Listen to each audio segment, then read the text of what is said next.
Hello दोस्तों, micro teaching के जो लेसन प्लान की सीरीज चल रही है उसके अंतर्गत मैं इंग्लिश का दूसरा वीडियो बना रहा हूं ये, और सभी वीडियो प्ले लिस्ट में आपको मिल जाएंगे।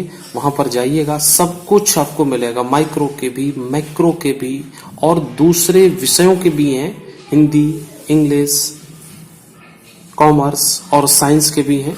तो सब कुछ आपको मिलेगा, बस धैर्य के साथ मेरी वीडियो देखते रहिएगा। दूसरी बात मैं ये कहना चाहूंगा कि आपको YouTube पर, गूगल पर बहुत सारे माइक्रो के लेसन प्लान वीडियो मिल जाएंगे, लेकिन मैंने पूरी कोशिश की है कि इस वीडियो को देखने के बाद आपको किसी दूसरे वीडियो को देखना नहीं पड़ेगा। तो बिना कुछ देरी किए हुए चलते हैं। मैं भी बीएड में ही असिस्टेंट प्रोफेसर हूं और इसीलिए मैं ये सब वीडियो बना रहा हूं, और मैं कई वर्षों से हूं, तो पूरे अनुभव के साथ ये सब बना रहा हूं। तो आप लोग इसका लाभ लीजिएगा। तो डेट तो आप अपने हिसाब से डालेंगे, ये तो पुरानी है लेसन प्लान में डली हुई। तो जो स्किल है वो क्वेश्चनिंग का है, और पीरियड आप जो भी पढ़ा रहे हैं वो डालेंगे। क्लास आपकी जो भी है अपने टॉपिक के according, class the magic porridge pot, ये यूपी बोर्ड का है। आप किसी भी राज्य से हो, किसी भी कॉलेज से हो, किसी भी यूनिवर्सिटी से हो, नियम सब जगह एनसीटीई के ही चलते हैं, तो सब जगह यही लेसन प्लान मान्य रहेगा। 6 मिनट का प्लान होता है। ऐसे कंफ्यूज ना हो कि हम दूसरे किसी प्रदेश से हैं और यहाँ दूसरा कॉलेज है कि सिलेबस अलग है, ऐसा कुछ नहीं। माइक्रो टीचिंग पूरे देश भर में एक जैसी चलती है, क्योंकि ये एनसीटीई के नियमानुसार होती है। किसी विशेष के नियमानुसार थोड़ा बहुत कुछ परिवर्तन हो सकता है, वो एक अलग बात है, वो सब जगह मिलेगा, उससे परेशान नहीं होइए, घबराइएगा मत।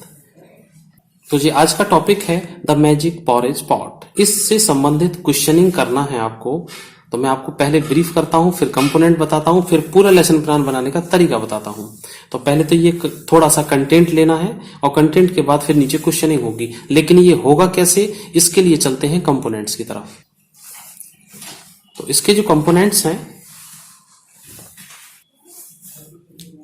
Related to the questions structure, प्रश्न की संरचना से संबंधित होगा पहला।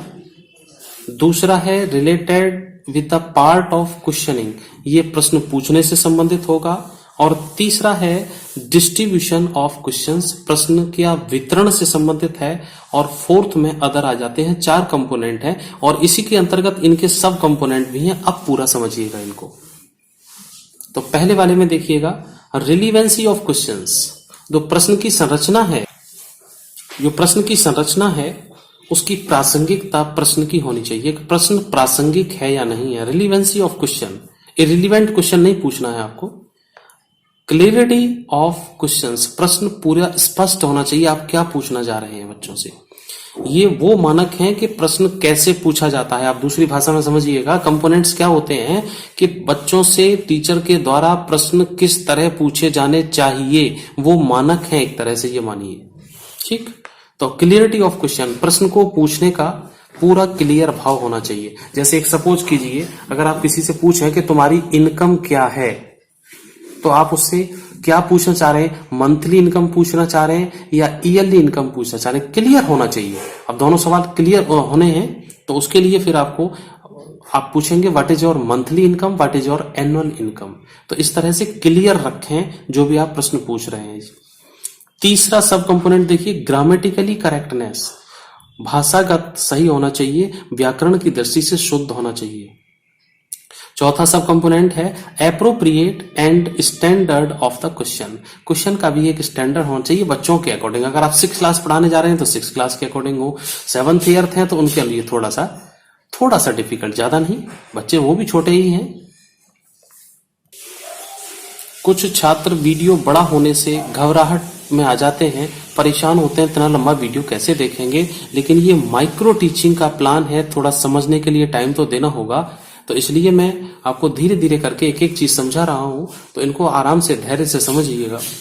दूसरा है related with the part of questioning, ये बहुत महत्वपूर्ण होता है कि क्वेश्चनिंग, प्रश्न कैसे करेंगे क्वेश्चन। स्पीड ऑफ क्वेश्चनिंग, जो प्रश्न पूछ रहे हैं वो आप बड़े आराम से भाषा में पूछेंगे, आराम से स्पीड रखेंगे। ऐसे नहीं पूछना what is the capital of India, तो बच्चों को समझ में नहीं आएगा। बच्चों से स्पष्ट पूछिए tell the name of capital of India, आराम से पूछिए, उन्हें भी समझने दीजिए। क्लैरिटी ऑफ वॉइस, आवाज भी स्पष्ट होनी चाहिए। ऐसे नहीं कि आप बोल रहे हैं और छात्रों को समझ ही नहीं आ रहा है कि आप क्या बोल रहे हैं। बार बार बच्चे पूछे सर क्या बोला, मैडम क्या बोला, तो वो अच्छा नहीं लगता है। इंटरवल बिटवीन क्वेश्चंस, प्रश्न पूछने के बीच में थोड़ा सा अंतराल भी रखेंगे 2-3-4 सेकंड का, ताकि बच्चों को भी गैप मिले। किस चीज के लिए? जैसे आपने प्रश्न पूछा, प्रश्न पूछने के बाद 2-3-4 सेकंड के बाद तब बालकों से पूछिएगा। ऐसे नहीं कि एकदम से पहले बच्चे को खड़ा कर लिया फिर क्वेश्चन पूछा, तो फिर बालक क्या कहेगा कि चलो एक ही बालक से प्रश्न पूछा गया है। लेकिन आप क्लास में ऐसे पढ़ाइए जैसे सभी बच्चों को आप पढ़ा रहे हैं, सभी पर आपकी बराबर नजर है। अब प्रश्न किन किन छात्रों से पूछना है ये इसमें देखिएगा, थर्ड कंपोनेंट के अंतर्गत। ये डिस्ट्रीब्यूशन ऑफ क्वेश्चन, तो कैसे पूछेंगे, प्रश्नों का वितरण कैसे करेंगे, आप आंसर कहां से लेंगे। तो देखिएगा, जब एक टीचर या प्यूपिल टीचर जो भी क्वेश्चन पूछता है क्लास में, तब कुछ छात्र अपने आप ही हैंड रेज करते हैं, तो वो क्यूरियस स्टूडेंट्स होते हैं, उत्तर देने के लिए लालायित रहते हैं। ठीक है, वो जिज्ञासु हैं किस चीज के लिए, आपके ज्ञान को पाने के लिए, आपको फटाक से आंसर देने के लिए। तो जो हैंड रेज कर रहे हैं फ्रॉम क्यूरियस स्टूडेंट्स, आप उन छात्रों से भी पूछिए। और कुछ छात्र ऐसे हैं जो बेचारे चुप बैठे हैं, शांत बैठे हैं, फ्रॉम डल स्टूडेंट्स, तो उन डल स्टूडेंट्स से भी पूछिए। सब ऐसा नहीं है कि आप इनसे पूछ लेंगे इनसे नहीं पूछेंगे। तो जब इनसे बार बार पूछते रहेंगे तो ये डल छात्र कहेंगे बोले ठीक है आज हम अच्छे बच गए शांति से। तो ऐसा नहीं है, आप सभी छात्रों पर बराबर ध्यान देके पढ़ाएंगे। From different students of the class, कुछ अलग अलग कॉर्नर से। कुछ छात्र बेचारे पीछे बैठ जाते हैं, और पीछे बैठने वाले छात्र दो ही तरह के होते हैं। अगर कोई छात्र या जो भी है, इस तरह का मेरा प्रश्न है, माइंड मत कीजिएगा। पीछे बैठने वाले छात्र दो ही प्रकार के होते हैं, या तो उनको जगह नहीं मिल पाती आगे बैठने के लिए, और या बेचारे अपनी किसी कमजोरी की वजह से पीछे बैठे होते हैं। तो इस चीज को माइंड ना करें। अब सभी छात्र तो आगे नहीं बैठ सकते हैं, तो कुछ पीछे भी बैठेंगे, तो ऐसी बात नहीं है। तो अदर में देखिएगा, ये 3 कंपोनेंट हो चुके हैं। चौथा वाला कंपोनेंट भी महत्वपूर्ण है, अननेसेसरी रिपीटेशन ऑफ क्वेश्चन। फालतू के रिपीट ना करें प्रश्न, आप जो रिलीवेंट क्वेश्चन है उन्हीं को आप पूछें। Proper number of question, question का नंबर भी ठीक हो। ये नहीं है कि आप दमादम 10-15 क्वेश्चन पूछे जा रहे हैं, ऐसा नहीं है। क्लास के अकॉर्डिंग, टीचिंग के अकॉर्डिंग, साइज के अकॉर्डिंग प्रश्न पूछेंगे। छोटी क्लास है उससे कम प्रश्न से काम चल जाएगा, बड़ी क्लास है थोड़ी सी क्वेश्चन का ज्यादा रख सकते हैं। टाइम आफ्टर आस्किंग क्वेश्चंस, प्रश्न पूछने के बाद 2-3-4 सेकंड का समय रखें ताकि आप उनसे प्रश्न का आंसर ले सकें। अब इन सब के बाद चलते हैं कि प्लान कैसे बनाना है। अब देखिए, ये टॉपिक है आपका द मैजिक पॉरेज बोर्ड की बुक लीजिए, और बुक में से छोटा सा कंटेंट है, और छोटा सा कंटेंट लीजिए। मैं इसको पढ़ रहा हूं, वीडियो को ध्यान से देखें, पूरा देखें और लास्ट तक देखें अगर आपको वास्तव में लेसन प्लान समझना है तो।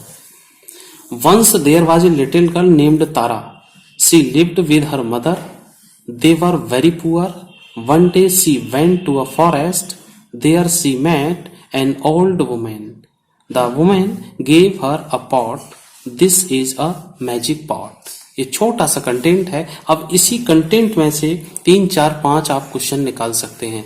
अब जितनी देर में आप ये कंटेंट वहां पर पढ़ रहे हैं या बोल रहे हैं, उतनी देर छात्र क्या क्रिया करेंगे, स्टूडेंट्स विल लिसन केयरफुली, छात्र ध्यान पूर्वक सुनेंगे। यहाँ कोई कंपोनेंट यूज नहीं हुआ है। अब उसी के आधार पर टॉपिक के अनुसार जो आपने दिया है ये सब इतना मैटर, अब आप उसी में से प्रश्न का आंसर लेंगे। तो what was the name of that girl, जिस गर्ल के बारे में बताया गया है उसका नेम क्या है। तो नेम यहाँ पे दिया हुआ है तारा। अब छात्रों ने सुना है ध्यान से, ये यहाँ पे लिखा हुआ है और ध्यान से सुना भी है, ऐसी उम्मीद करते हैं। तो the name of that girl was Tara. तो इस प्रश्न का आंसर यहां से यहां पे आ गया है। ये सब कुछ इसी में दिया गया है। दूसरा क्वेश्चन देखिए, छोटा मैंने करके इसलिए आपको वीडियो बना रहा हूं ताकि ये भी दिखे और ये भी दिखे। सेकंड क्वेश्चन है, वोम विद डिड तारा लिव, तारा किसके साथ रहती है। तो ऊपर यहां मेंशन किया हुआ है she lived with her mother, तो Tara lived with her mother, अपनी मां के साथ रहती है। तीसरा क्वेश्चन देखिए, where did Tara go one day, Tara एक दिन कहां गई? तो ऊपर कंटेंट में दिया हुआ है one day Tara went to a forest, एक जंगल को गई है। Whom did Tara meet in the forest, किससे मिली जंगल में? Tara met with an old women in the forest, एक बूढ़ी महिला से मिली। What did that old women give to Tara, Tara को क्या दिया उसने?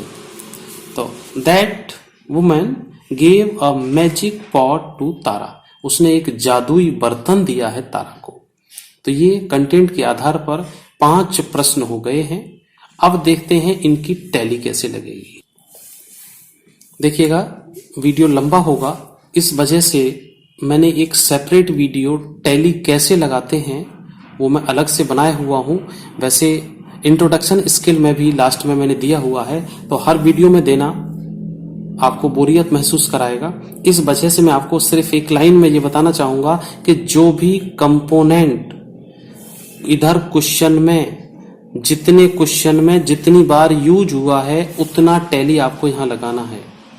जैसे एक एग्जांपल दे दूं, related to the question structure, प्रश्नों की संरचना से संबंधित। तो प्रश्नों की संरचना से संबंधित ये चारों पॉइंट फॉलो किए हमने पांचों क्वेश्चन में।